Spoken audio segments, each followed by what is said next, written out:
it being a part of such an incredible project? I'm a female athlete, so I know this is something I've been looking forward to because we need more of this. We do. And I know that Sue's story is so incredible, so inspiring. I grew up in Seattle, so Oh my God. I've met Sue many times. Okay. I grew up watching her as a little girl. But what was it like taking on a project like this? Look, this is a project of perseverance, I won't lie. You know, we thought that we would be met with doors wide open, you know, when we were bringing someone of a status of Sue Bird to the table for storytelling, but that was not the enthusiasm that we were hoping for. So, you know, we credit to Waffle Iron, who stepped up and helped finance this film, and all of the executive producers who just got behind this story and said we have to do this for Sue, because Sue is a trailblazer.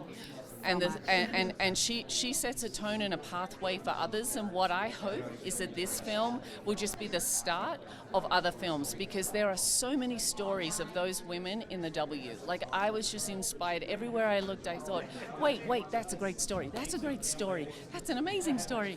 So I feel like it's fitting that Sue kind of kicks this off. Yes, it's perfectly fitting. And now we just want all the stories to come. I mean, I was talking to Sue and I said, you know, it's so much heavy lifting, but once you've done that heavy lifting, you've really created that foundation and that start for other women to follow, you know, in your footsteps. So this is just so empowering because, as you said, the no's that you hear, even when I was looking for scholarship opportunities, I was the first at my university to go full ride. But, you know, for the men's divisions, it was just so easy. You know, and I know the same goes with all of the things that she's achieved throughout her career, but to showcase it and highlight it, how exciting was that to just follow her on her journey in her last year with the WNBA and then going to Japan? I know. That was a gift, and actually when Sue went to Japan, we were in COVID, so the film crew could not go with her. So that was like, okay, how are we actually going to get to that piece of her story? But Sue, she's a pro. She's a point guard. She figures it out, right? Yes, she's the leader. She's the leader. So I asked her about, hey, how do you feel about like self-filming in a kind of diary kind of way? And she was like, okay, like tell me what I've got to do. And those scenes in the film are some of the ones that I love the most, because she's just doing what is resonating to her.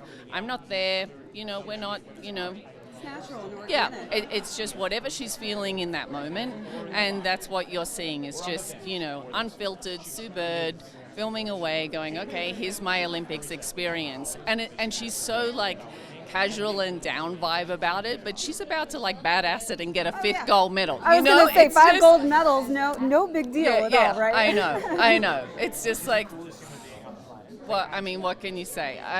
There's a scene in the film. It was actually the very first time I'd filmed with Sue, and I had asked her about like where the gold medals were, and you know, and she brings them out, and I'm like, what are they doing in a closet? Like, if I had these medals, they would be, you know, they'd be out in my house. They'd have their own home, basically, right? There's my gold medal house. But she's humble, so you know, humble. Too humble. So I'm just like, you know what, you're going to have to be the subject of this film, and you're just going to have to take all the gratification that you deserve and all the accolades that you deserve from this, because it's been a long time coming for her. Well, we're really excited to have you here at Sundance. Thank you. I'm so excited for the outcome of this documentary. Thank you. Thank you so much.